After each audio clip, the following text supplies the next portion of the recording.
Let me welcome all of you.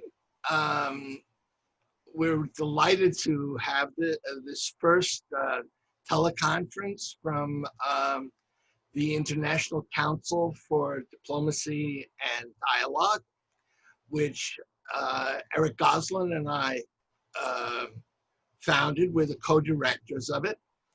And this is a new NGO that we believe has some innovative techniques for conflict resolution. And we're an NGO that is not an advocacy group. Our concern is with the people involved in any number of conflicts. We've been to any number of international conferences at this point to set us up in Paris, in Geneva, in Doha.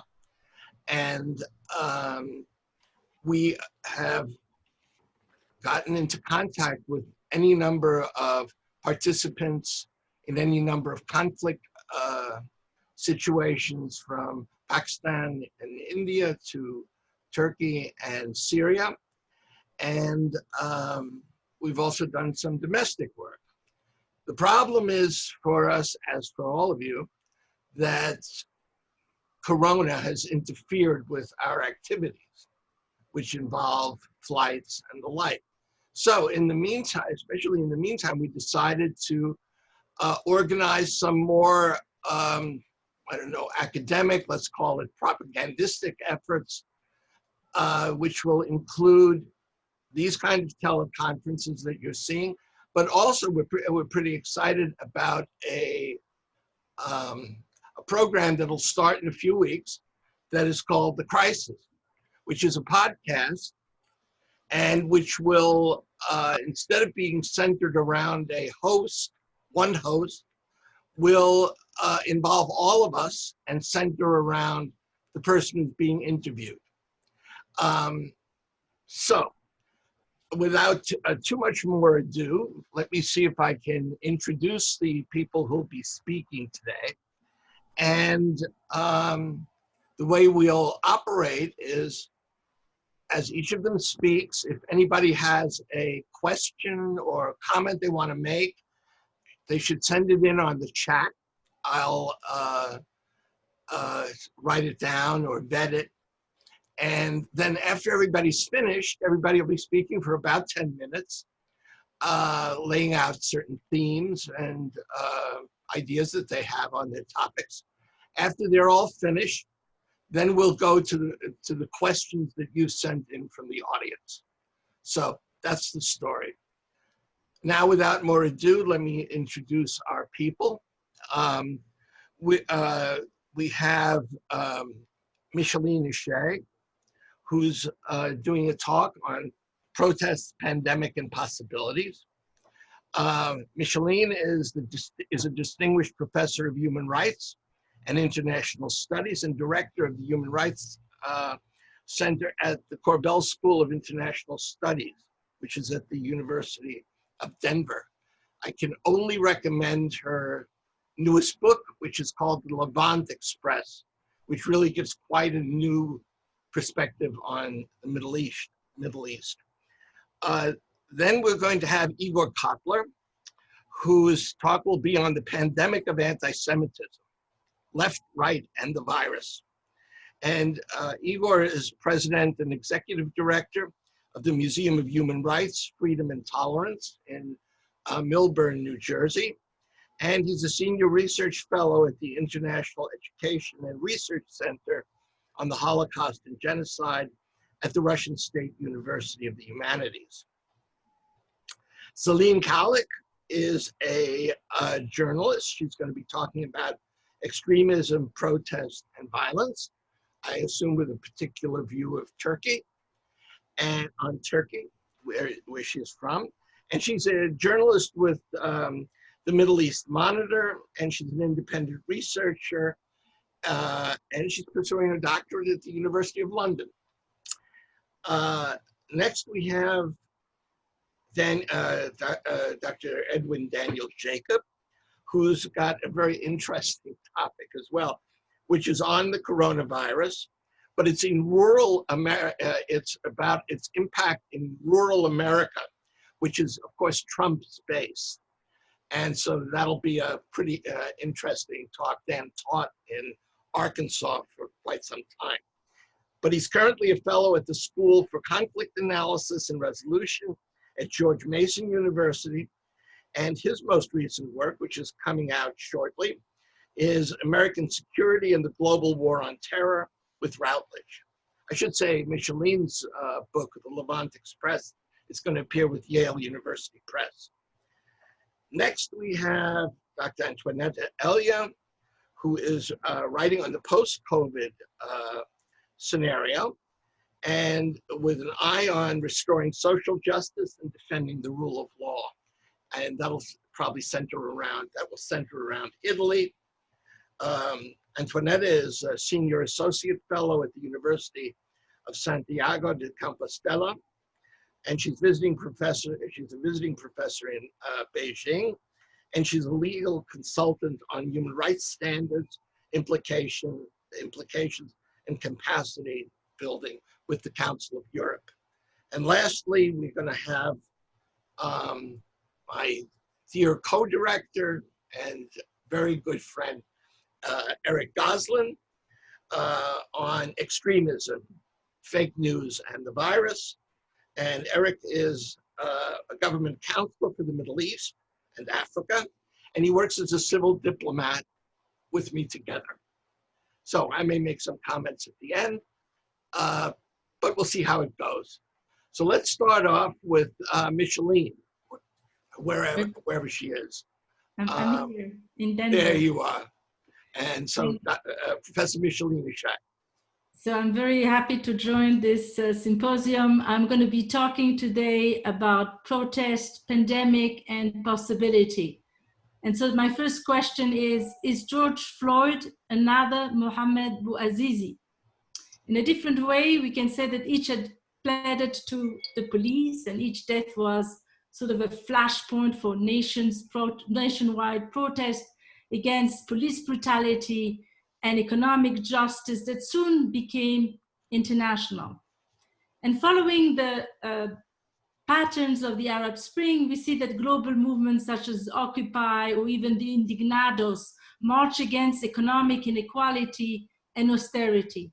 Today, following Black Lives Matter's human rights movement in the Middle East and worldwide are demonstrated against excessive use of force, economic inequality, xenophobia, and racism. And of course, all have been heightened by COVID-19. Regional authoritarianism ultimately superseded the 2011 rebellion, as we all know. And then it was accompanied by the rise of populist nationalism in the West. But now a wave of global activism is reawakening the moribund international order. So after hundreds of deaths, the pandemic has revealed somehow its Janus face. It has proven on the one hand to be a global divider that is increasing the gap between the privileged and the unprotected. And yes, it's also a global equalizer, demonstrating that every society's vulnerability and inability to achieve solutions alone. So can the people shared fear of the plague, policing, and global recession, now manifested in the form of this worldwide protest movement, provide the condition for a renewed democratic internationalism and strengthen global governments? Building on this possibility, I think is really the task ahead of us. One can say that anti-pandemic measures naturally clear the streets and divide citizens in quarantine locations, creating an opportunity for authoritarian leaders to conquer dissent while battling the disease. Unsurprisingly, Middle Eastern governments such as Egypt, Iran, Saudi Arabia, among many others, have followed that direction. But these oppressive measures, however, are really not unique to authoritarianism. In the United States, the erosions of progressive democracy has taken another turn for the worse, widening the chasm between the powerful and the dispossessed, Democrats and Republicans, the police and citizens, and they're exacerbating racial division. So if you want, COVID-19 is really serving as a pressure cooker, bringing global civil society and odd bedfellows to a boiling rage. First came the right-wing extremists out of the lockdown, protesting in the name of individual autonomy and blaming migrants and other marginalized groups for spreading the virus. And where scarcity prevailed and the state was distrusted, extremist groups such as Al-Shabaab in Nigeria to Hezbollah in Lebanon exploited fear of the virus by spreading hatred and gaining legitimacy. They were filling a gap and acting as other groups, extremist groups have done in the past as social service providers. Black Lives Matter galvanized a global nonviolent protest against police brutality. But the left, Antifa, Trump tweets, is also an extremist and even a terrorist organization. But I think there is little evidence to this, about this case. The other part that I want to suggest is that the plague is also an equalizer. We can hail the spirit of individualism that is one that is central to Western democracy, but truly we are all in the same boat. And any breach in the hull will likely leave us drowned. Albert Camus' The Plague powerfully depicted that when people become hostage to terrifying events that they cannot control, it can bring out the worst in humanity, offering political opportunity to really destroy one enemy. But Camus also illuminates the prospective emergence of a more positive forces as the plague foments people's courage and resilience and stimulates empathy and solidarity between former foes. One can already witness the extraordinary worldwide scientific collaborations to defeat COVID-19, and there is an extraordinary scientific collaboration. In the Levant, one sees emerging possibility in the touching collaboration between Israeli and Palestinian doctors and in intensive care units where ethnicity blurs due to the tireless works of Médecins Sans Frontières, among other than NGO. And I'm of course talking at the global civil society. So the slide is, okay. I Can't Breathe has become an international rallying cry against a plague that inundates the lung and against abusive forces that asphyxiate the poor and the marginalized minority. But whether it's by surprise or necessity, the pandemic is bringing humanity together to fight for solution. Now, this did not happen today or even in 2016. Since the end of the Cold War, the world has witnessed recurrent crises, each feeding the other. We started with, we continue with environmental degradation, terrorism, war, growing economic inequity and precarity, the influx of refugees which contribute to the erosion of the international liberal order in a global downward spiral toward incendiary nationalism, xenophobia, racism, and sexism. These trends were further magnified by COVID-19 pandemic, bringing us to an historical turning point. One path leads toward tribalism and nationalism, and the other path leads toward a renewed internationalism. We need to reclaim a new internationalist course to confront both the unfettered globalized world economy and the right-wing nationalism and protectionism. And one can say that in response to both the globalists and the right-wing populists, many progressives have already advanced a populist message of their own, one that galvanized the masses, creating hope for a buoyant, equitable, and environmentally sustainable national economy. But I would suggest that these leftist populists underestimate the world's increasingly independence and the international mechanism required to overcome economic recession and other calamity, because there is no group or no nation that can face this crisis on their own. Without robust internationalist alternative, nationalism and unregulated globalization thrive unchecked. There seems to be a collective yearning for strong leaders with the fortitude and the foresight to establish such a democratic international order, leaders such as FDR or Winston Churchill. But in the absence of such giants, we cannot free liberal leaders and today's captain of civil societies cannot be spared from the responsibility to devise strategic vision for the post-pandemic world. In that sense, I argue for renewing our commitment to universal and comprehensive human rights, agenda that oppose on the one hand the racism and xenophobia of right-wing populism, and on the other hand the internationalist myopia of left-wing populism.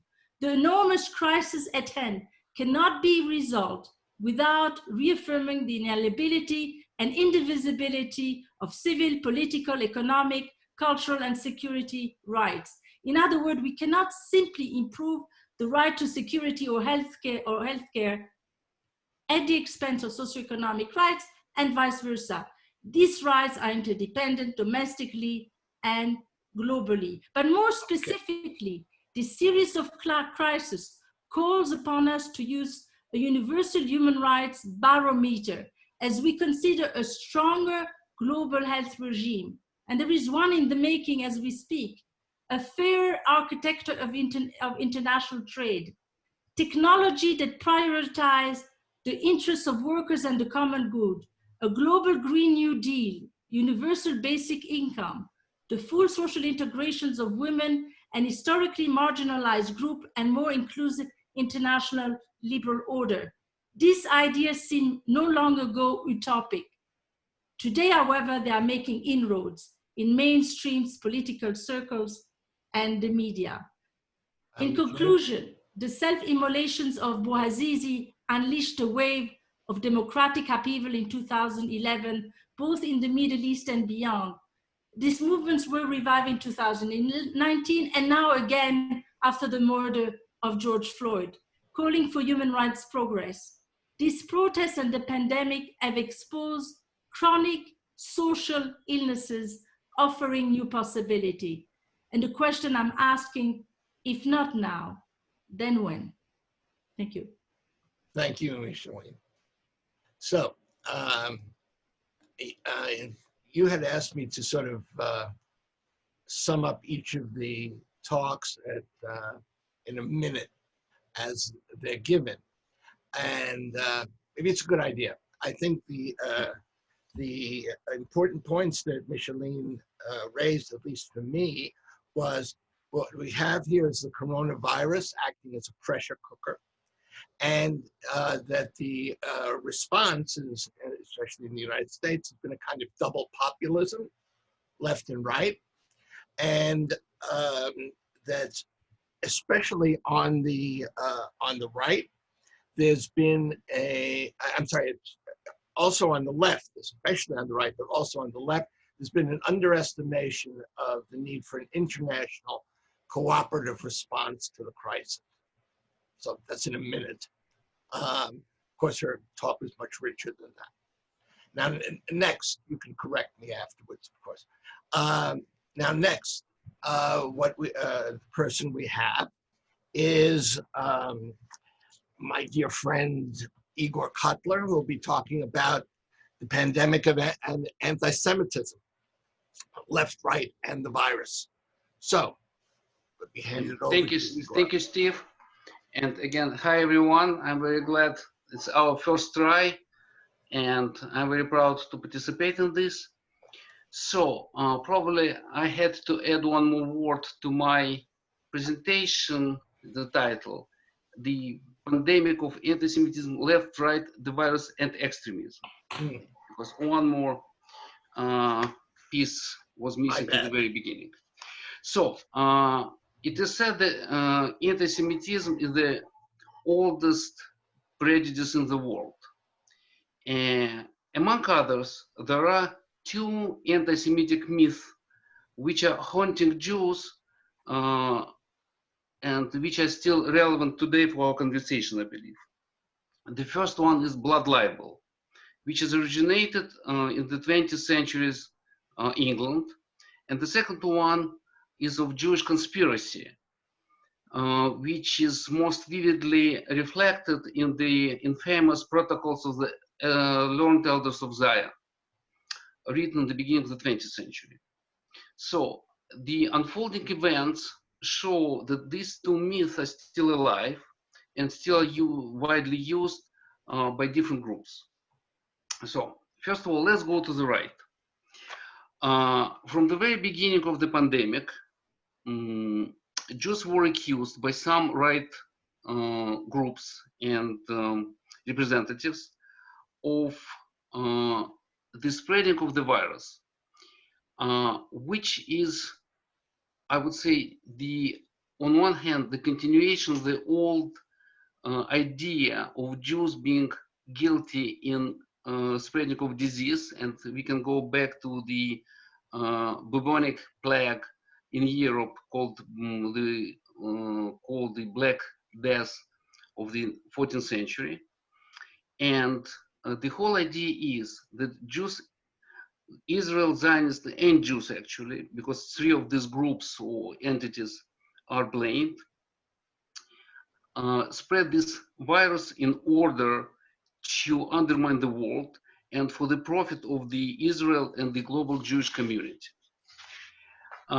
In this particular case, I can almost quote the former congressional candidate Paul Nealon, who said already in January 2020 that Israel had unleashed a bioweapon against China, meant to teach you that they control your destiny as well. You're gonna let those jealous, vindictive Jews get away with it. Okay. So now, one of the major villains from this point is billionaire George Soros, who, according to the right, funds rioters and who funds all the organizations which are involved in the protests and riotings. And I'm getting again the rightist point of view. And in general, it leads to the shared message and images accusing Jews of responsibilities for the pandemic. Also, again, we have just a few minutes.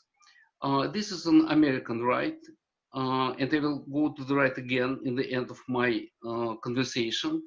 And also on the international level, there were right-wing messages against Jews of anti-Semitic character, I would say, in several countries, in particular in France, Switzerland, Iran, and Turkey. And what is very important in Iran and Turkey on the government level. So this is very briefly here. Now, a couple of minutes. Let's go to the left.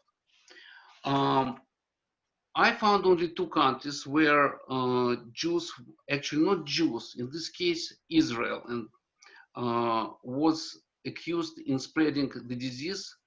We're talking about Spain and Venezuela. One of the Basque extremist organizations in Spain accused Israel of spreading the disease, as well as Venezuela state-sponsored outlets.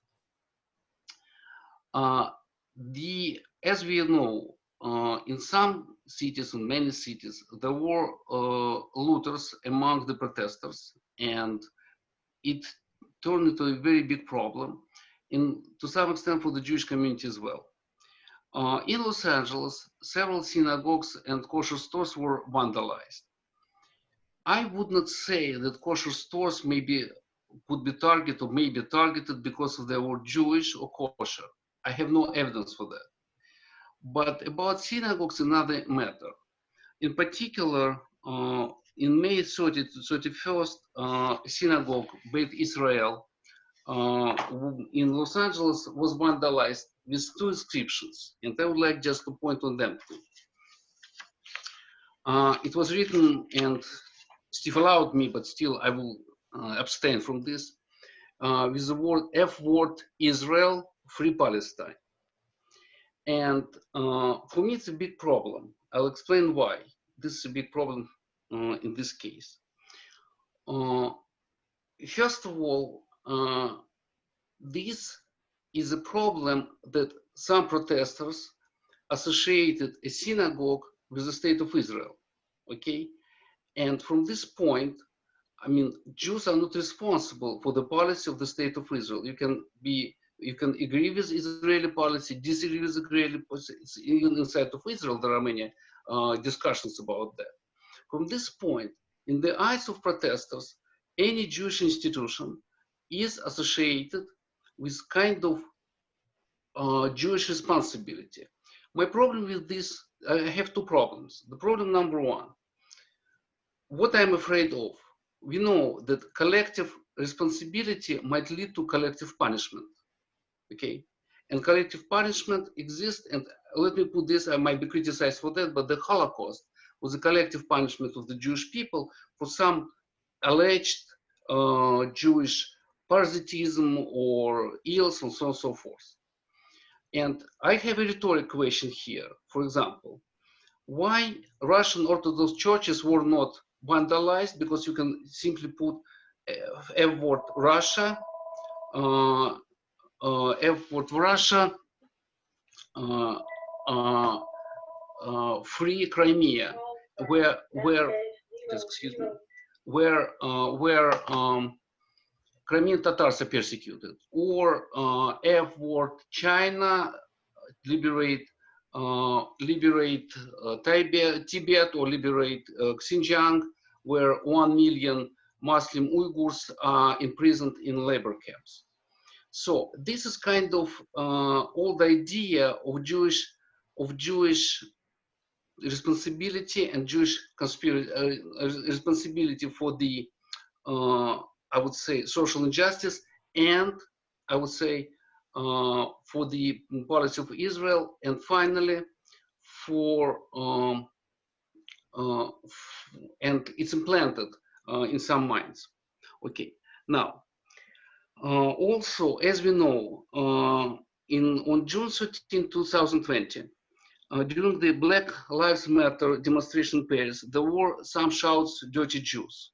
Okay, and as a result, I believe one of the results of such kind of from left and right slogans, a French president a few days ago announced that we will be uncompromised in the face of racism, anti-Semitism, and discriminations, and new strong decisions will be taken. And we have here again this old myth about Jewish conspiracy working on the left. Now, do I have 3 more minutes? Yeah. 2. Go ahead. 3 now let's go to the right again.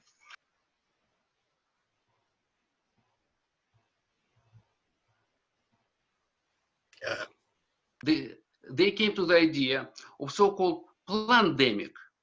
So Jews planned this pandemic in advance to undermine the world economy for their own profit. It's number one. The right in the United States blamed Jews for the protests. They blame Jews for attempt to limit American liberties and freedoms. For example, let me quote from Lee Rogers. These large Silicon Valley tech companies are nothing more than extension of the evil ZOG, Zionist occupation government, beast system. In other words, Jews try to control everyone, and even the Daily Stormer, a right-wing website, claimed that Jews are blamed for all the riots which took place during the protests. Okay, now let me finish up for 1 minute. The last thing is, in Germany, in the very early protests, which is very, very tragic, some demonstrators began to use anti-Semitic slogans and sentiments, okay, and being being really, I would say, joined by right-wing extremists. So what we have today? We have today extremists on two sides, both using two general stereotypes, myths, Jewish conspiracy and blood libel. For me, personally, the acquisition of the Jews in pandemics is the same blood libel. People die because of Jewish interests. So, and let me finish with that. I believe it's very obvious. My concern is that anti-Semitism can compromise and undermine the best intention to fix societies, to resolve problems, okay? And um, I'm not so innovative in this case. How we can solve? It should be education, should be dialogue. What is very important? Open and honest discussion of what was going on, really, from both sides. It's left or right, whatever. My concern is about people in the middle. They don't know much about that. And I would like to finish with just 3 words. I have a dream. Okay, that's it. Okay. Thank you, Igor. So I think that this is sort of a very interesting approach, especially beginning with the blood libel and disease. Jews were blamed for spreading diseases back before the Middle Ages, and the idea of the blood affecting or being connected to the coronavirus is of some use. Also, of course, there's a desire for a scapegoat in who unleashed the disease, precisely because it's so difficult to understand the disease. So people seek a very simplistic explanation, and I think that Igor is pushing to that. By the way, I found something interesting.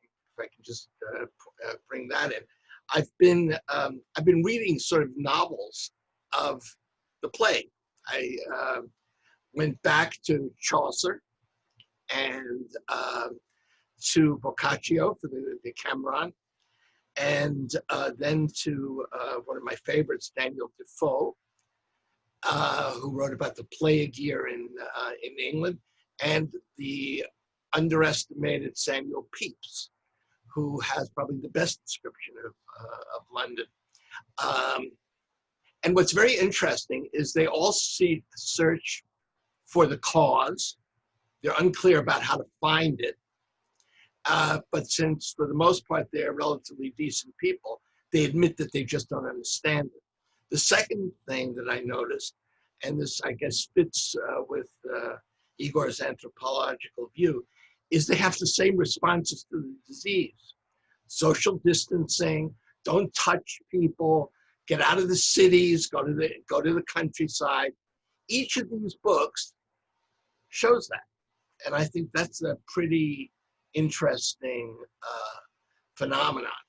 I think you can see the conspiracy theory as just, it's always been an international conspiracy of Jews, and with the coronavirus, we have an international phenomenon that's at work, and this, I think, fits very nicely as a complement to what Micheline was talking about.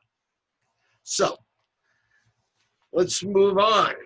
Now we have, if I may say so, now we have Celine Kalik, who is a journalist who works with, principally with the Middle East Monitor and with Al Jazeera, and who is going to talk about extremism, protest, and violence.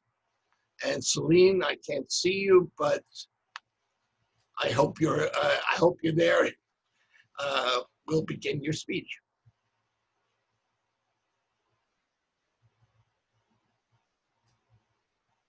What? Me?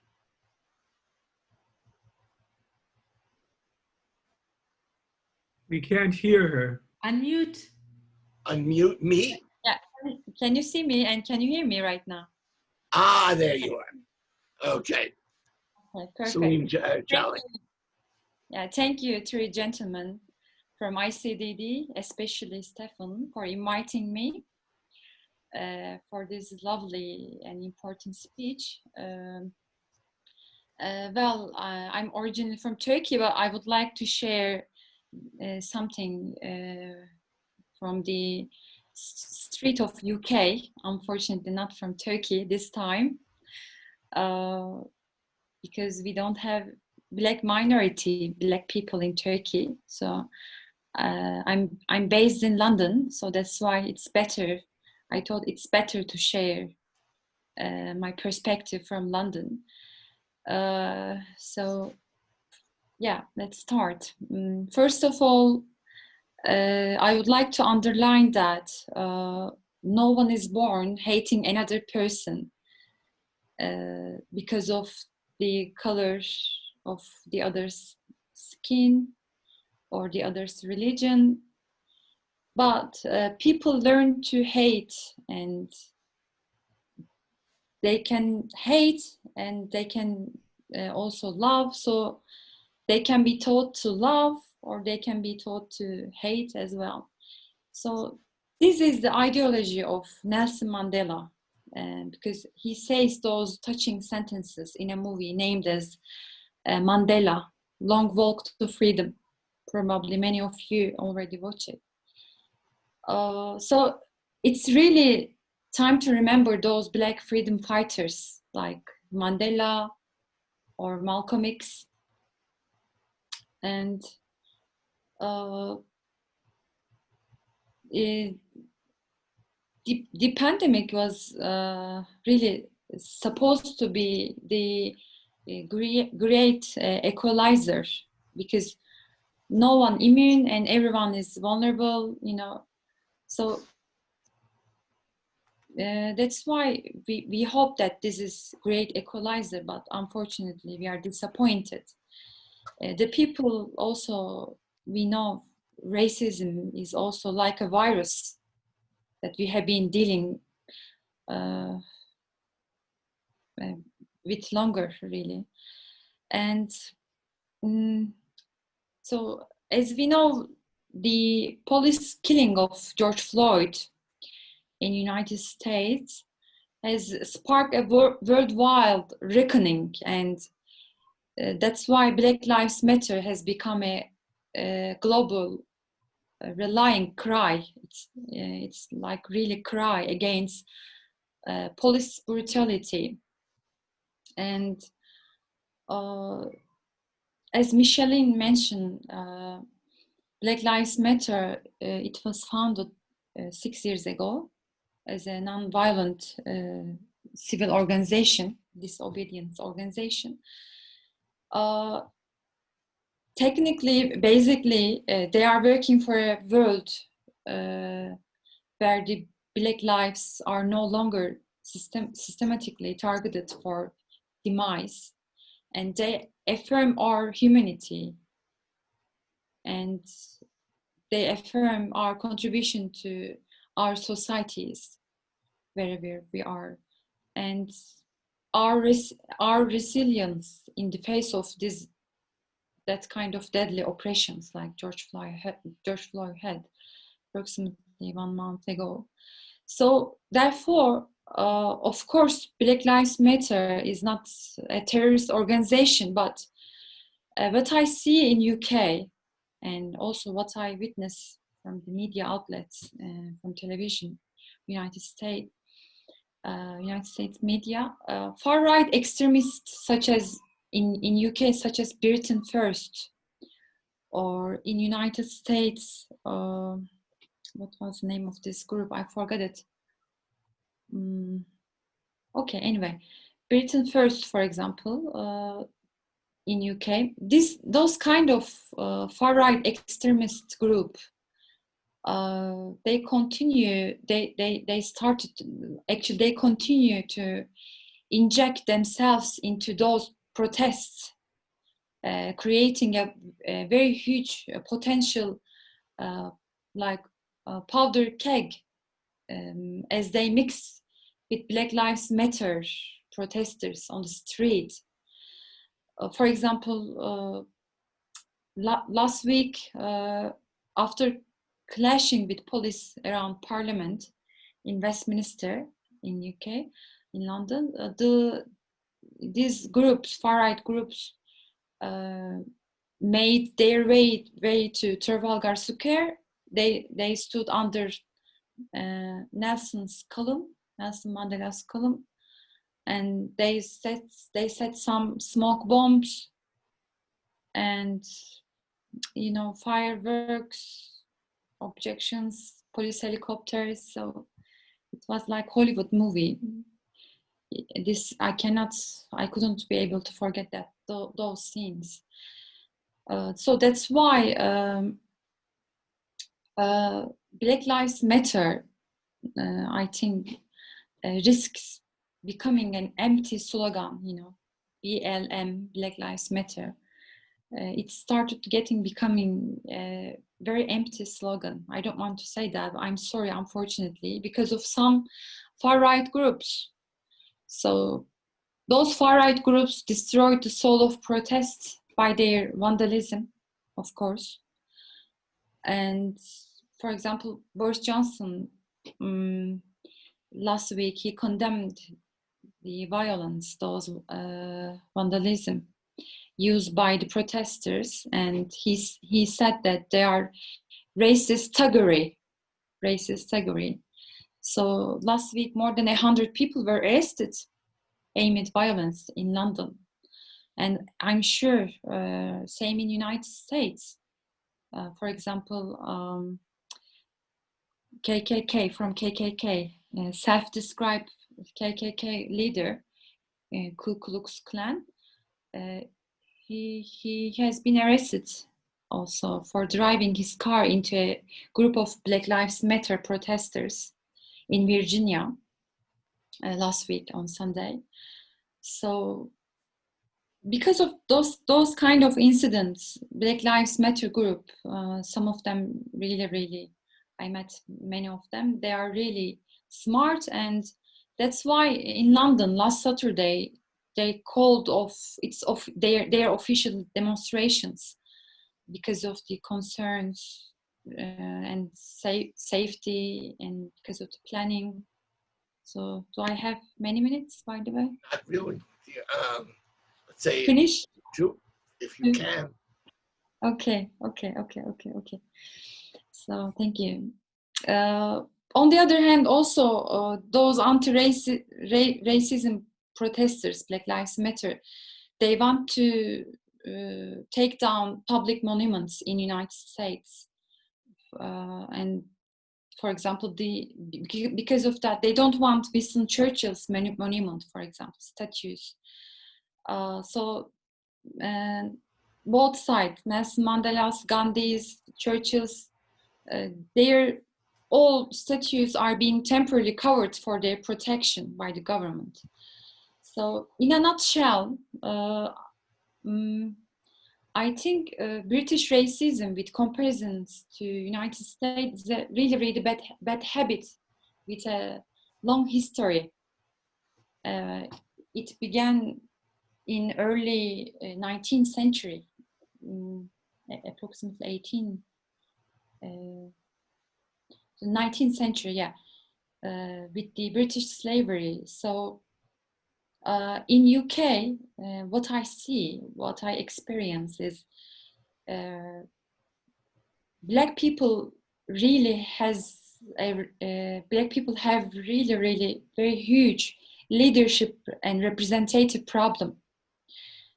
This problem caused not because of them, but because of those extremist groups. So my question is, can we create a new leadership without any extremists for Black people, for our society, with our pure mind? Thank you. Thank you. Thank you, Salim.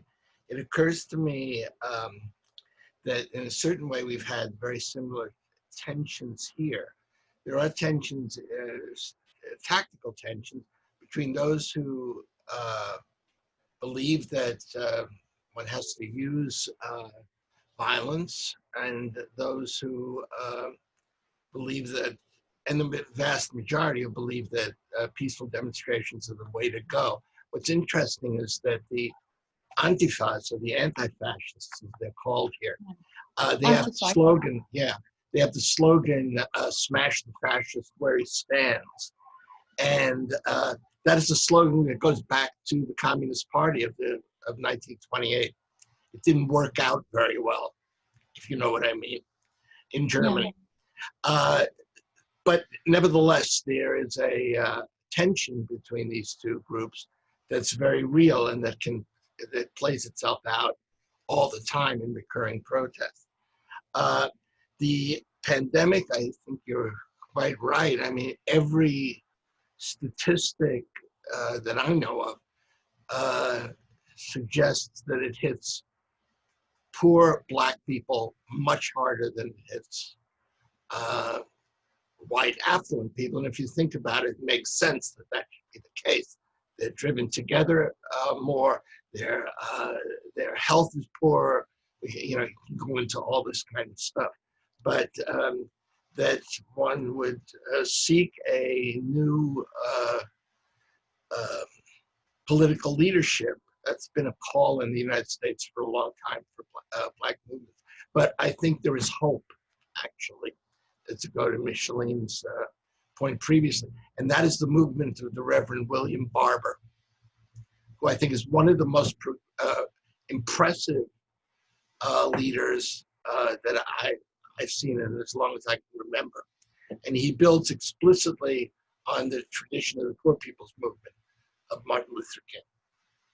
So let's see if we can go into, speaking of Martin Luther King, who of course began his activities in the South, we can go to Edwin Daniel Jacob, who is going to talk about his experiences in rural America, which I think it's fair to say one doesn't hear much about, or doesn't hear very often. Dan, you want to take over?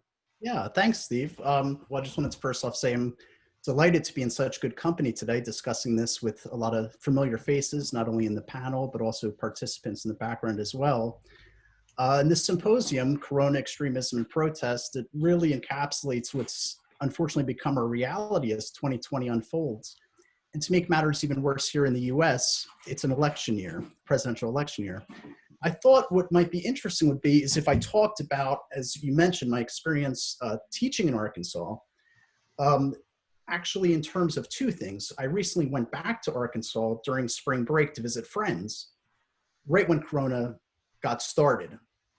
And some of the reactions I saw there sort of built off of the logic of what I was exposed to in the year that I was teaching there.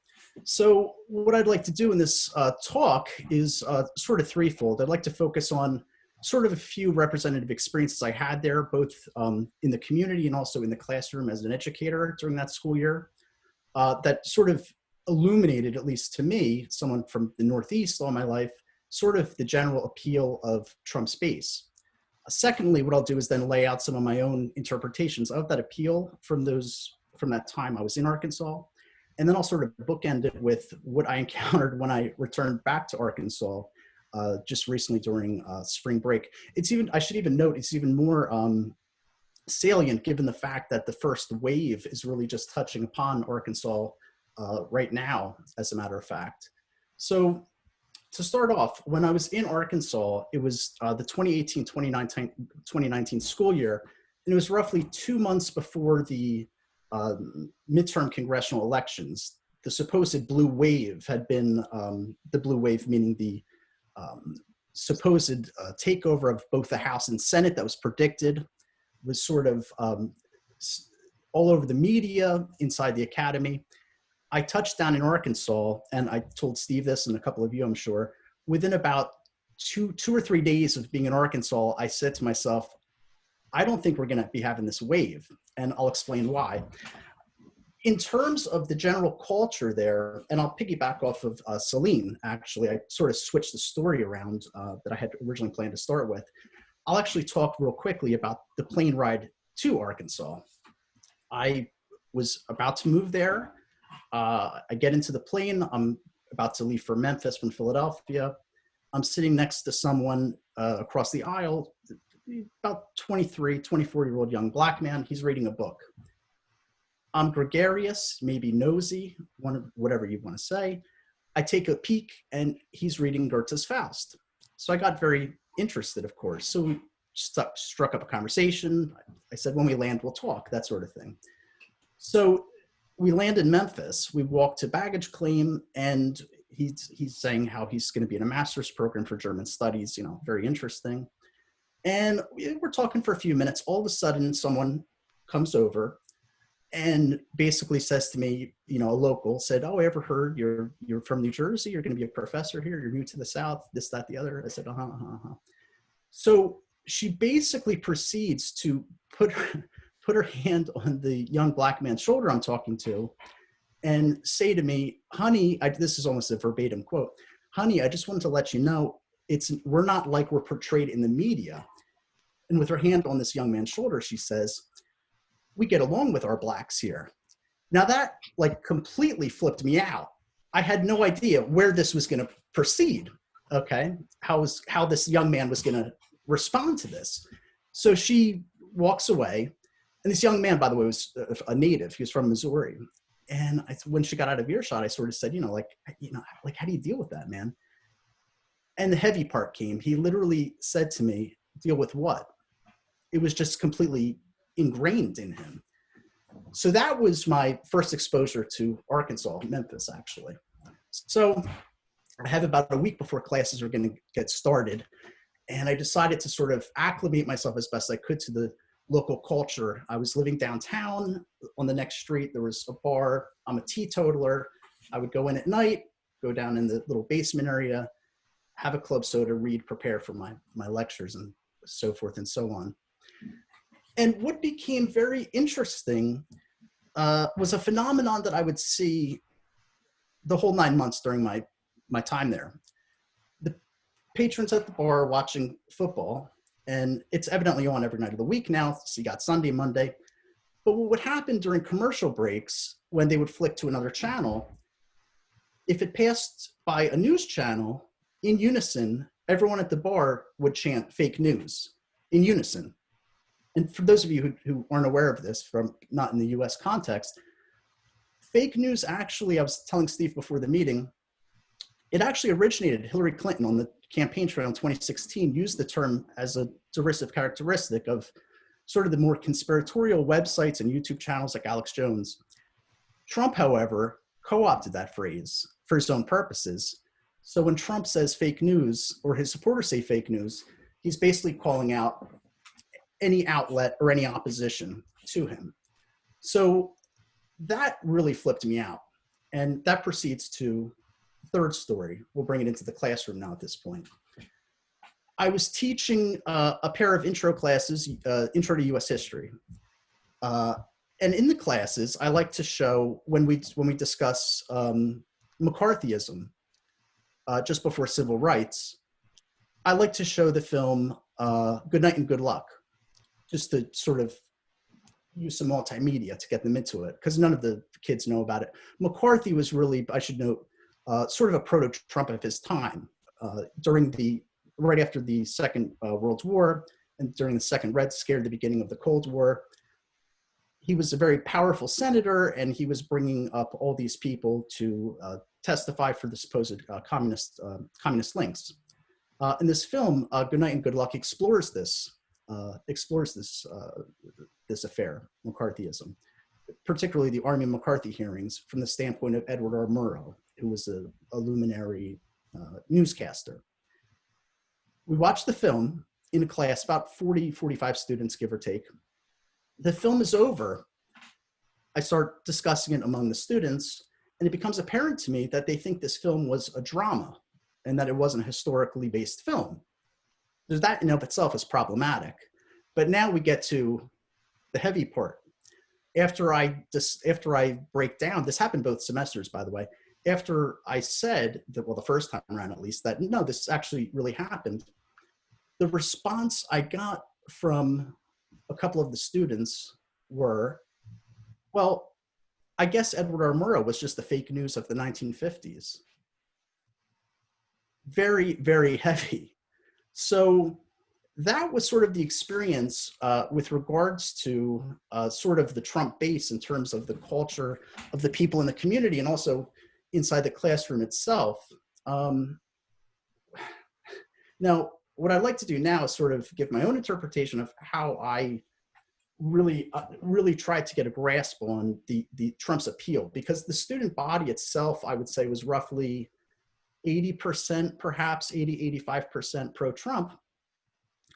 And it became apparent to me, going back to that, that scene in the bar, the fake news in unison, also when they would, different people, this was during an election year, so 2018, if an ad from a Democratic lawmaker came up, they would chant, lock them up, her or him, whoever it was, so that same thing. And it occurred to me, it seemed as if they were treating Trump, or the segments of his base that I saw there, were treating it like professional wrestling, if I could put it that way, like the fake wrestling, you know, the WWF, WWE stuff. And I think my own inclination is that they knew Trump in terms of style, they saw through it, seeing it as pageantry, but at the same time, if I could put it this way, he was their guy they were rooting for. So that was my first sort of appraisal into how they reacted and why they perhaps reacted that way. You know, obviously you have the group dynamic, sort of, and also too, perhaps more importantly, I think the appeal of Trump is that he made these people, very, very simple souls, as it were, feel like they were political agents in their own right. In terms of Trump's vulgarity, his anti-intellectualism, and just his bravado, I think it gave them a way of feeling like, you know, well, I too am a political actor. I know these things. So it's basically the inverse of, I don't want to get too philosophical, but the whole Kant's dare to reason type thing. It's the exact opposite. They choose not to and are just putting out these simple invectives to basically inhibit a critical thought, for better or worse. And so now I'll sort of tail end, because I know I'm running out of time here. I returned, so that was roughly a year ago. I finished my appointment there. This past March, I returned to Arkansas to visit some good friends I made there. And just so happened that I left the day that Trump ended, I was on the road at this point, Trump had declared the federal national emergency. So my timing was just impeccable for this trip. So along the way, and I'll close up here, my first stop was in West Virginia. And I spent a night there. And the next morning I went to grab some coffee, and I overhear the people talking. And basically, this gets to actually to Igor's thing with regards to conspiracy. The discussion was basically, did you hear this was made in a bio lab by China, and that Trump is actually going to start a war with China? So that was one thing that happened. And then the next day, when I was in Kentucky, before I got to my destination of Arkansas, this was probably even heavier. I was getting breakfast, and there was a family, and the son, a big family, it was on a Sunday, and the son got up from the table, starts walking away. The parents asked, where are you going? He said, I'm going to wash my hands. Someone on the news said, we have to wash our hands. And the parents said, that's fake news. Do not, buy into it. Heavy. And, I could go on and on. It was hard to pick some stories, but I hope those were pretty emblematic of my experience. And if you have any questions, I'd be happy to engage them once we're all done. And thanks again to Steve and Eric for putting this together and inviting me. I do appreciate it. Thank you. Thank you. Thank you, Dan. In a way, Selena said that people aren't born being able to hate. It may also be that learning to choose a certain type of reasoning is also not innate. And thoughtful one said that anti-Semitism is the ability to, or the choice to reason falsely. And this, what you're talking about is precisely that choice to turn away from reason. And of course, the next step, which we can't take here, but next step says, why is it that they do this, that this particular area of the country, why is it so prevalent? Because this speaks to everything. It speaks to science, it speaks to education, it speaks to censorship. The amount of censorship in the South is absolutely unbelievable. Includes people like Mark Twain and Shakespeare. And in Texas, there was even a group that wanted to censor the Bible or censor parts of the Bible. So the question is why? Why those groups or why that area? And that's one of the crucial questions I think that's brought up when dealing with racism. You know, and it's also true that the protests, of course, begin in a certain way, begin in these areas and move outward. Yeah. Could I actually add one more thing, Steve? Yeah. With regards to the third component of the symposium, with regards to protest, I'm very proud to report one of my students, perhaps the best student that I had, he's actually been getting involved not only with coronavirus and doing the live casting Facebook of the congregations. In response to the George Floyd, he got linked up with sort of a contingent of Black Lives Matter, I believe, in Memphis. And I'm very proud of him. He and a small number of students actually took to the streets of this small town and peacefully protested. The police were great, by the way. But sadly, one of the town's inhabitants, it's concealed carry over there, meaning you can legally have a weapon on you so long as it's out of sight, basically pulled up in his car and brandished the weapon into this crowd. Luckily, the police took care of business and the guy was arrested, but that sort of falls in line with this as well. So I thought that might be something worth it certainly fits into what Salim mentioned also about the right entering into the protests of the left. Thanks, Dan. Thank you.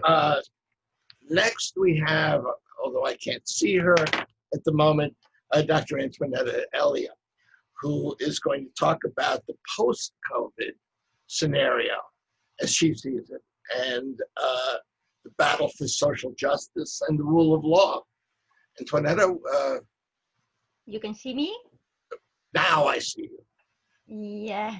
Okay. Thank you very much. So, please. Thank you very much, Stephen. It is my pleasure to be part of that group today, and I have been hearing all the colleagues previous and the speakers with quite interest, because I must say that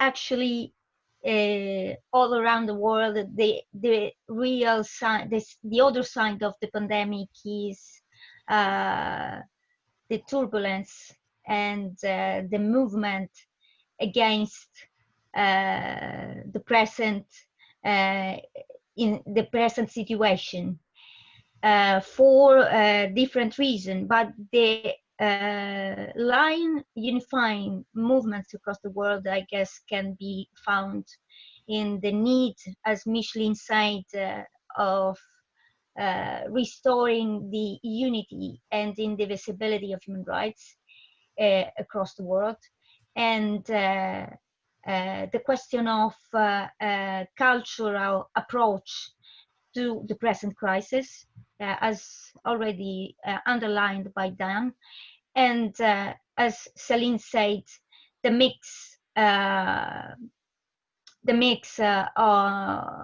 of social and far-right protester mixed and covering the real social claim like in UK. So that's the point. I think that those elements constitute a common denominator across the world, in my idea, and including that side of the Atlantic Ocean. As as Stephen said, my initial idea was to put my intervention in a perspective of what can be hypothetical the scenario in Italy. So, but I think that I don't have the crystal ball to. It is not my intention to have the crystal ball to see before what can be the scenario, but just to analyze the present situation concretely in the post-COVID-19 in the short period. We are actually not in few countries, not yet, unfortunately, in few countries in Europe, including Italy, in definitively out the COVID-19 pandemic, but we are in the post-serious alarming crisis. So post-COVID-19 in the short period in Italy and in Europe, in my idea, should be intended in that way. So before to center my attention to Italy, I would like to make another additional, if I can, general consideration, hearing, for example, what Igor mentioned already. It's real problematic that the responsibility or the accountability of a decision of a state must be imposed to a group, to a specific group. In the case of Jewish, for example, or Islamic people or other groups. So that was a really interesting point that Igor underlined in my view. So the point is that those protests that actually taking place across the world, and especially in Italy, are not of today.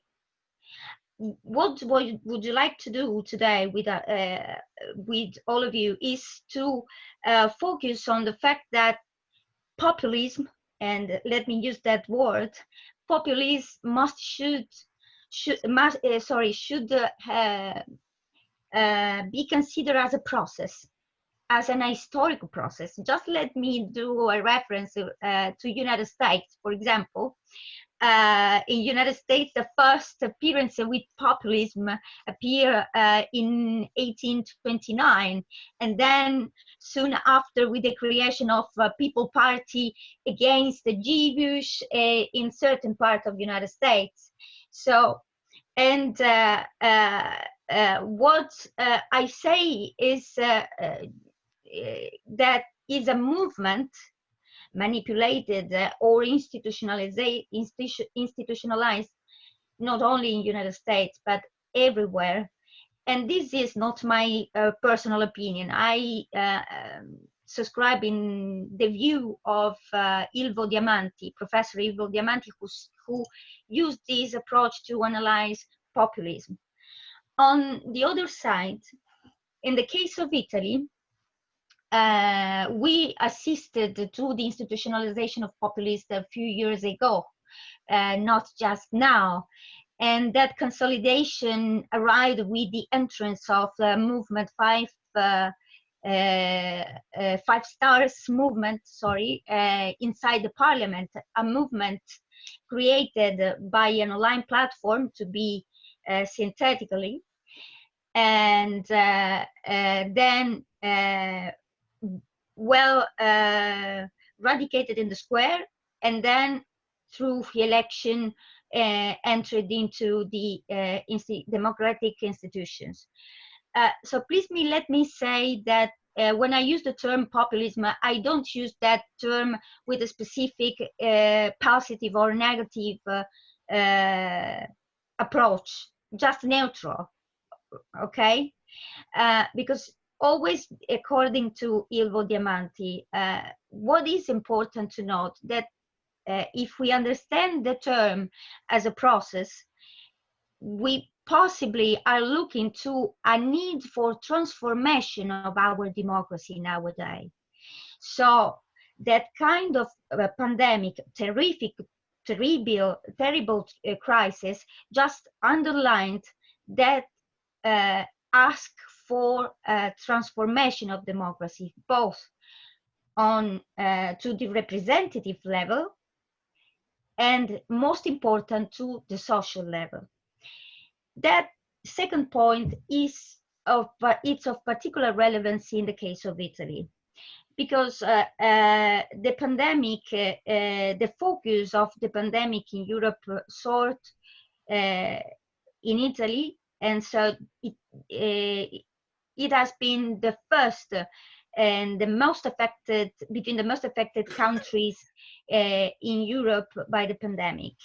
But that arrived in an economic and social situation very, very divided. So the countries was socially divided before. So the crisis just put the light on the previous situation and possibly underline that.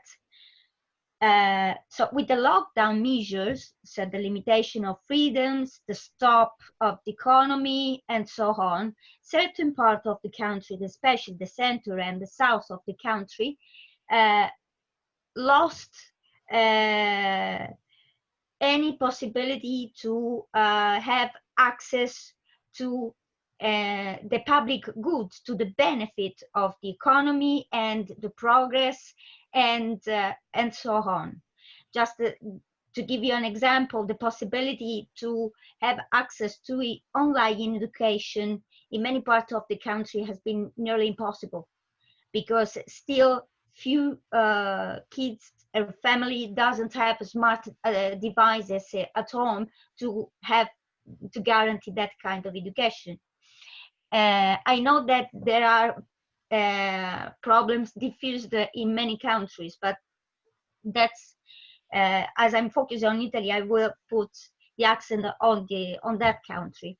So the point has been that in front of that instability, social instability, the democratic institutions are requested to intervene directly, efficiently, effectively, as most importantly, rapidly. And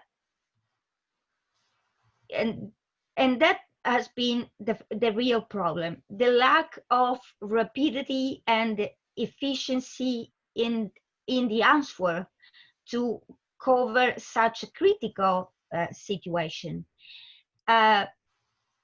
Most important, possibly in the Italian case, due to the lack of unity both to the institutional level and then between governmental authorities and local authorities. So after the gradual reopening of the country, that social really the shorter sketch I did. Sorry, what time I have? Literally 2 minutes. Really 2 minutes. Okay, just to underline that social situation with the gradual reopen put the protester to manipulate the social needs with a sort of fake news, like that the pandemic never existed despite the death, that it was not a pandemic but just a flu, and asking to the government to pay damages for the limitation of freedom. So we are still waiting for an answer, because the government is now reunited to present a plan of recovering at national level.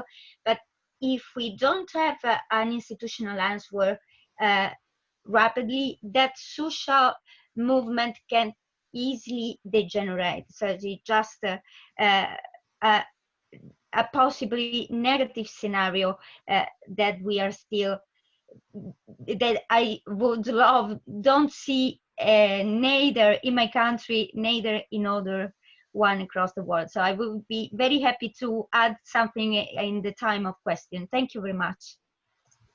Okay, thank you very much. It's been a very provocative talk, and the issue of populism, I will tell you, when I was doing my doctoral work many years ago, many years ago, in Not so Berkeley. much. Not so much. But in Berkeley, and it's a big thing in the United States. In Berkeley, there was a not just a strong populist movement. There was an argument that this was the only form of politics on the left that made any sense. This was this became very establishmentarian in American political theory. And there was very little sense here about how there is a right-wing version and there's a left-wing version. And I personally think the way you distinguish is through inclusion or exclusion on the two sides. But that's neither here nor there. Clearly, for this kind of program, what we want to do is raise questions and raise issues for further research. And the issue of populism should be at the center of it, I think. So now let me turn to Eric Goslin, and he's going to talk about basically extremism, corona, and fake news. It's a great, I have to say, Eric has just been incredible in building our organization. It's a pleasure working with him, and he's just been a vital force. He's someone who's sort of really on the street, not an academic, and I can't tell you how valuable I find him, both as a friend and a collaborator. So, my friend, go for it. So, thanks, Stefan. It's a pleasure to hear that all the time, but it's a pleasure. And it's sometimes difficult to be the last one because, and especially now, because all the previous panelists, they spoke so good and they explained about the subject. So I would try to do my best. And I will speak about the fake news and coronavirus. So we know that the coronavirus is a boon for right and left extremists in all countries. With this crisis, we have seen a lot of fake news, and this has shown that the vulnerability of our democracies in view of the danger of wrong information. So we can see that there are... Eric, we're losing you. Racist and fake news. With 4 types of racist fake news, like anti-immigration, conspiracy theorists, wrong information on the data, for example, of the number of sick, of the number of dead people, wrong information of medical care, for example, the remedies on the controversy of a Professor Raoult. So I would take the example of French because I'm based in Paris. Far right and far left activists have unleashed a tidal way of disinformation of social media. Among other things, they claim, first, the government, the political class, the powerful, the elites abandon the street people or take advantage of the epidemic. COVID-19 doesn't exist, or it was invented in a laboratory. It is easy to treat the virus with cheap drugs. It was allowed to spread only to allow the big labs to reap profit. And as Igor said, we could hear anti-Semitic remarks in France.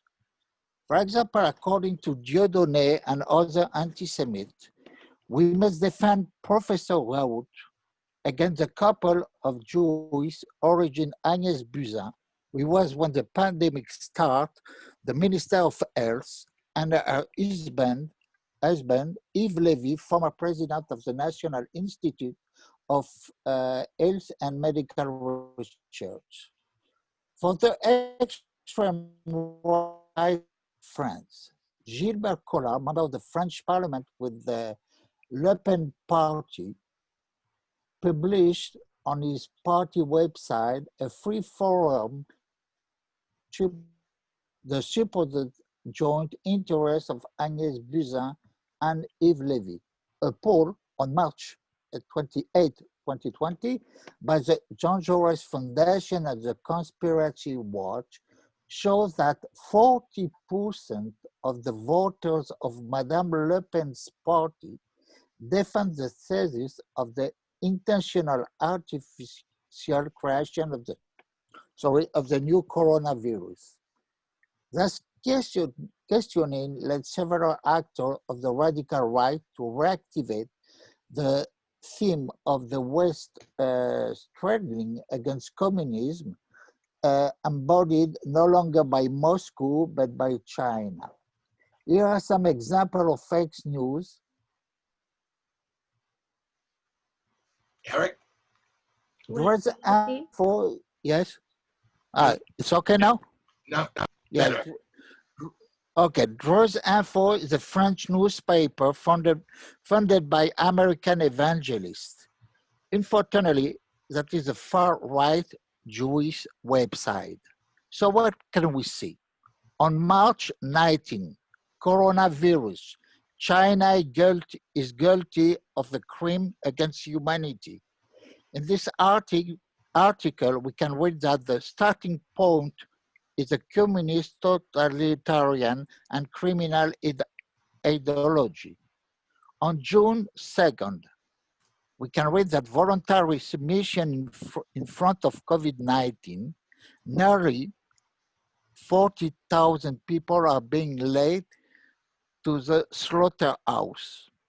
And in this article, it's very strange. They make a comparison between the Nazis and the French government. They wrote that in 1940, biological racism, and in 2020, absolute eugenism. We are living a like variant of the final solution on French civilization. That's what we can read. Officials of the extreme left, like those of Jean-Luc Mélenchon's party, made some shocking statements. For example, Manon Aubry, member of the European Parliament, declared globalization and free trade at the price of our sovereignty. Manuel Bompard, another member of the European Parliament from the same party, said the state of health emergency aims to put democracy on hold. So, out of France, we can observe that some fake news were international ones. For example, I will give you 3 or 4 examples. 5G phone networks spread disease. We know that is not true. The US military brings the coronavirus to Wuhan. We know that it's not true. COVID-19 created in the laboratory. Not true too. And the last one is COVID-19 was stolen by a Canadian laboratory by Chinese spy, and that is not true too. So in conclusion, as we have just seen, the corona has been an opportunity for fake news, maybe for one reason. For the first time, governments over the world have played transparency by telling us that they don't know everything about this virus and this pandemic. Thank you. Thank you very much. I'll tell you what, I'm going to leave that because I think we should move on to our audience. And now's your chance to ask any question you like. And just write it up on the chat and specify the person you want to speak to. And I will take it seriously and ask. So now's your chance, go.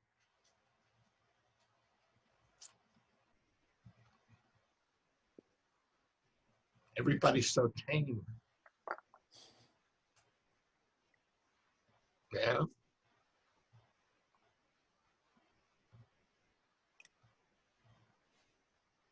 No questions at all. That's hard to believe. Ah, here we have one. Oh, now we're getting there. So Cheryl O'Brien asks, and she asks for everyone. That's a very good question. For Micheline, first speaker, she's asking healthcare question for the first speaker versus military spending. I assume Cheryl wants to know, yeah, military spending versus healthcare. Micheline, do you want to talk about that a little? Where is she? Yes. So I don't see the full question. I just hear the two headlines versus military spending versus universal healthcare. I'm not sure what the question is, but I do assume that, so you may wish to detail it, but if you don't, I'm going to go on as to what I understand your question. Oh, yeah. Your thought on that with universal human rights. Yes. So as you know, the major pillars of the Universal Declarations of Human Rights include the right to security, which means also a police force and a military, but also the right to health, and economic right, and civil and political and cultural. They're usually perceived as indivisible. So to go back to your question, it's very difficult when we discuss these days about one specific right, the police, defunding the police, without taking into considerations the right to healthcare or economic rights, which is very important because many people who were under the lockdown were not able to work. They were not even provided sufficient unemployment. And so I'm sort of trying to just recommit to conversations which see those rights as intertwined rather than separated. So yes, there is a lot of military spending that could just sort of be channeled elsewhere, if that is also part of your questions. But at the same time, we have parts of the world that are the product of refugee inflows, and part of the reason it's because the West has been in that part of the world, namely the Middle East, in Yemen, etc. So for those reasons, I would see humanitarian assistance with military backup extremely important. We are part of a global compact, and if the Europeans don't wish to have those refugees coming to the shores, we need to make sure that those humanitarian assistance are backed and supported by military, hopefully not just a military that will come from one country, but the reform NATO, and as you know, NATO was an item developed after 1948 under the sort of the broader agenda of indivisible understanding of rights. Am I answering your question? I don't see your face, so I hear it. Okay, sure, yeah. By the way, Michelle, if I can just interrupt, because you mentioned Yemen, I should tell our audience we are going to present our next sort of conference is going to involve presenting the #2 person among the Houthi in Yemen. It'll be the first time that he has spoken to a general audience. And so stick with us. You'll find that very interesting because while there's much talk about Haiti, it's very complicated and very difficult from the West to get a grasp of this. And hopefully we'll be able to to help in that regard. Okay, next. Whoops. Okay, Farah Farbode asks, a new internationalism, and this is to everyone, a new internationalism requires avoiding reductionism of various sorts. So how do we make sure that the BLM and Black liberation movement consider seriously issues of class and gender and empire as well? Okay.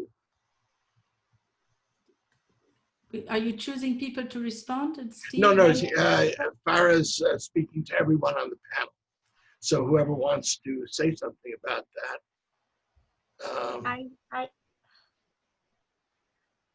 Why don't we start with Antonetta and then we'll go to... Yes, because I just, but possibly you didn't see the end in the box. So yeah, I followed Michelin's suggestion of yesterday instruction. So, and I put my hand in the list. But anyway, I think that the two questions are really, the previous one and that second one, are really interesting. Thank you to the to our attendees and followers and friends. If I may, I would just to add something to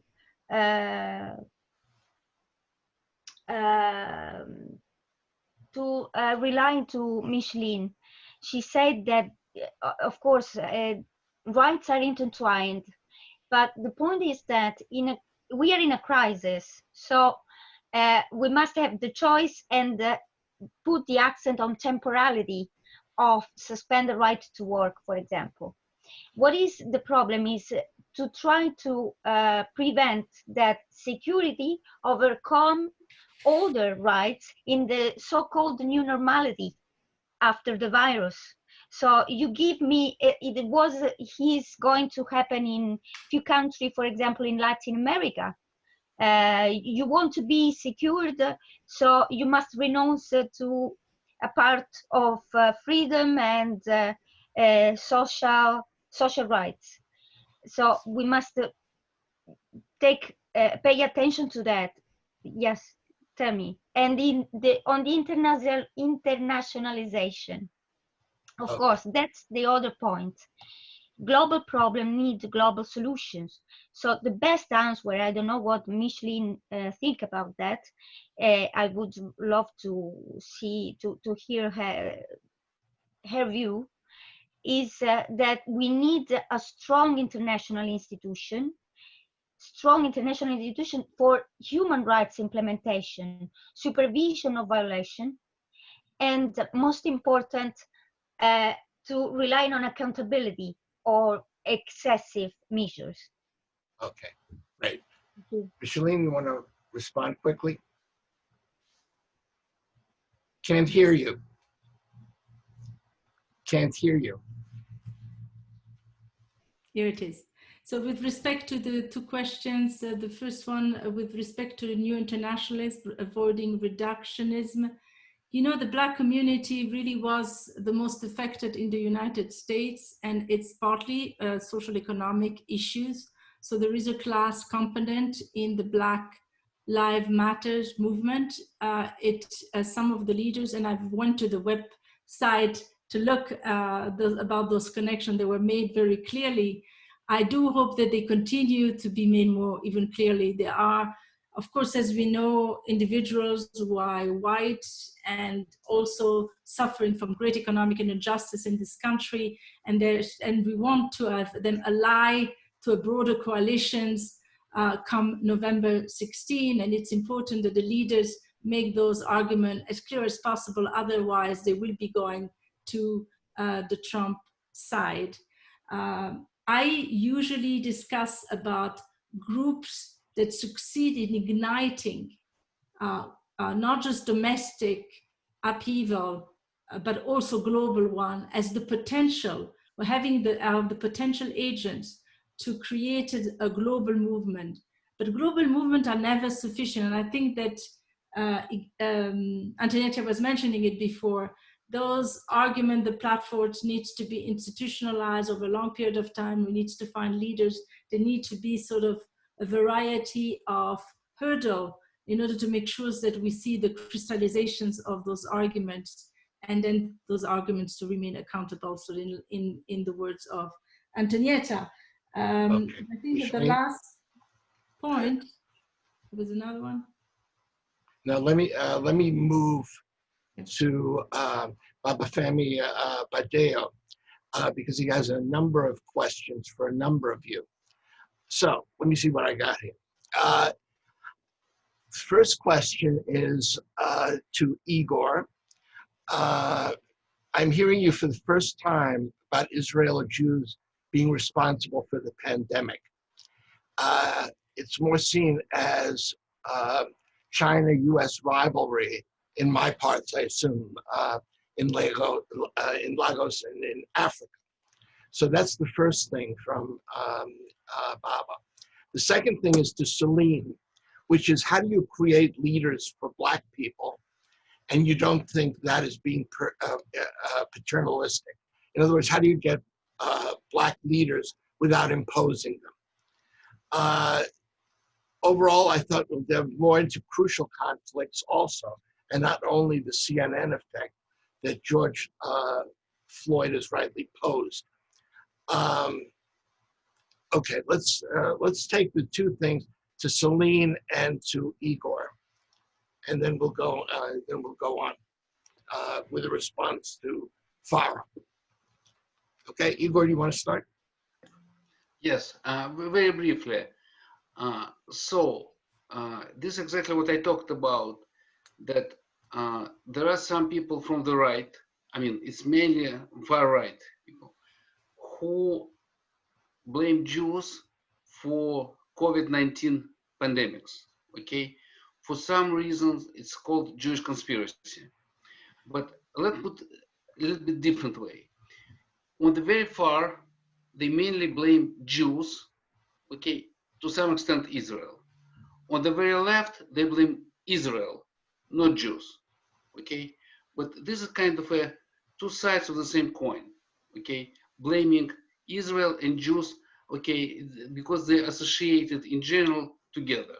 So, and this is, yeah, I understand your questions that usually you talk about the United States and China.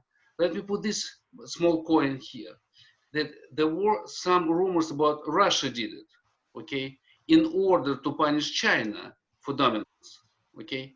So there are different rumors going around about the origins of the pandemics. My topic today was dedicated especially to anti-Semitism and the problem, this unification of the different parts, Israel, Zionism, Jews in one entity, okay, and blaming all of them, all these three entities. I don't know what the best word for this would be, okay, in these pandemics, okay. Okay, and it would seem to me obviously that the reason that the U.S.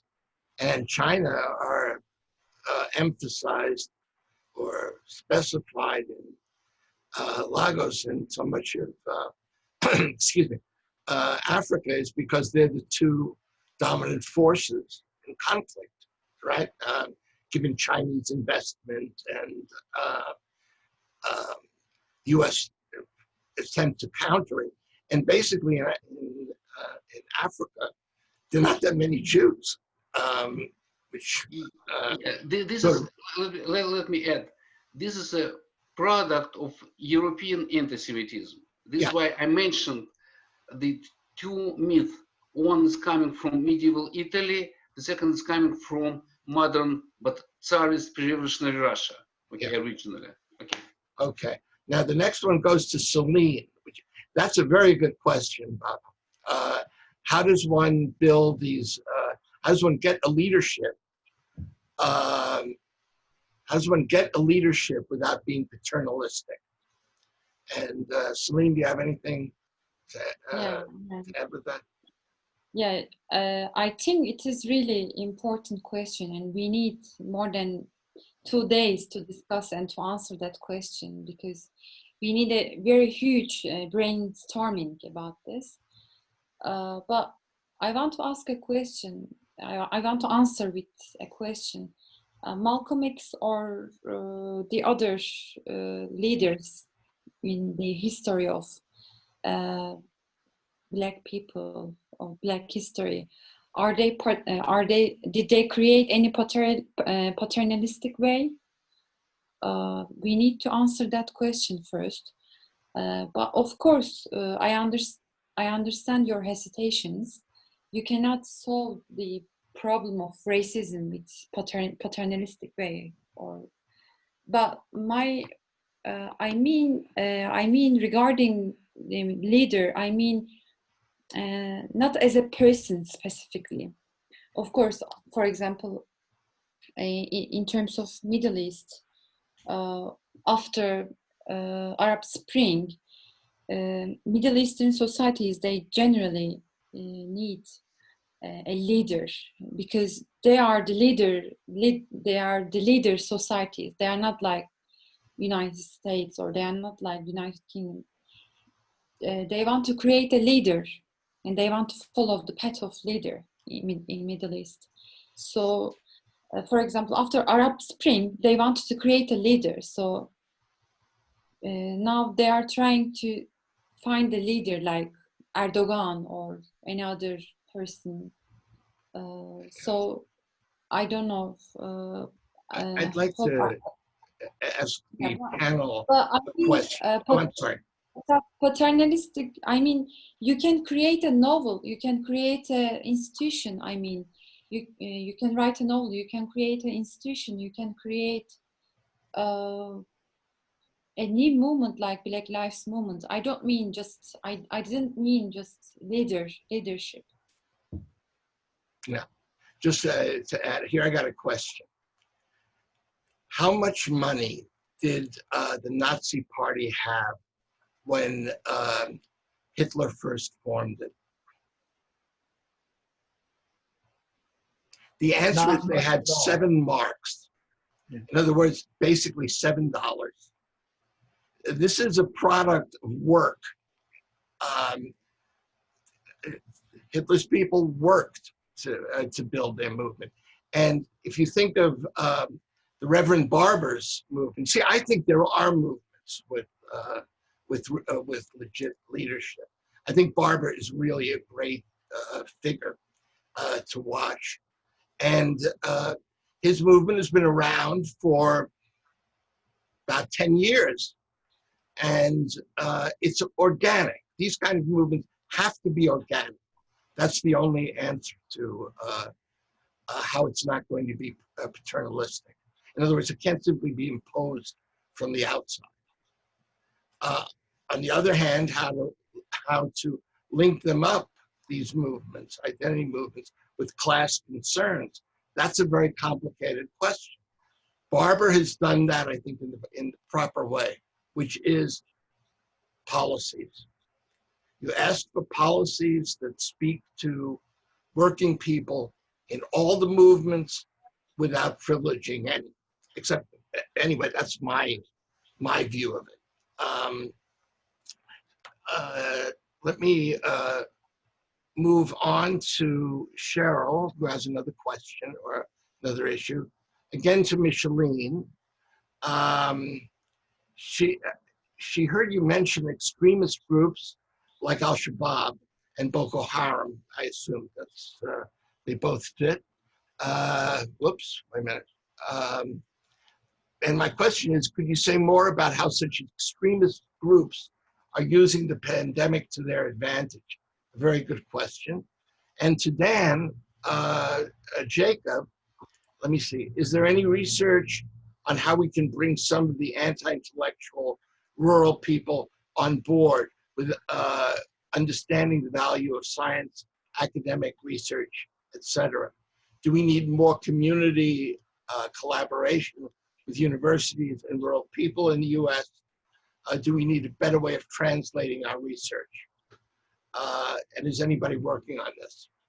So there you have 2 questions. Let's begin. Micheline, why don't you start? To your questions with respect of how groups use COVID for their extremist purposes, what you might have missed when you arrived to Zoom was I was discussing about the 2019 social protest that really went viral in the Middle East, from Algeria to Iran.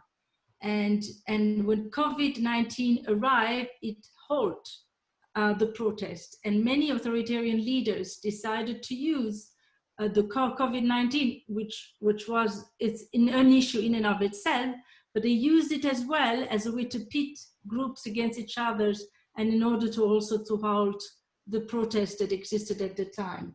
If you remember 2019 in Iran, there was an effort to block completely those protests. There was a electric night out, and then COVID arrived, and it was sort of quite opportunistic as a way of doing this. Now, for other extremist groups, those authoritarian leaders, but with respect to other authoritarian extremist group, and I see the one that you're mentioning about, whenever there is a discredited government, whenever there is economic scarcity, and then there is a void, some extremist group, whether it's Hezbollah, Hamas, or others, can use that a way to gain traction and legitimacy by helping out, providing healthcare, and at the same time gain legitimacy and traction.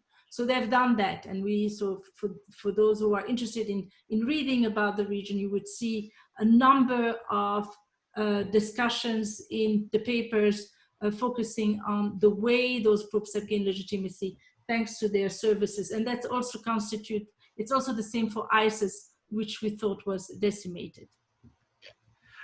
Dan, you want to take the other question, please? Yeah, thanks for the question, Cheryl. To be perfectly honest, I don't know of any empirical research that has been published on those things.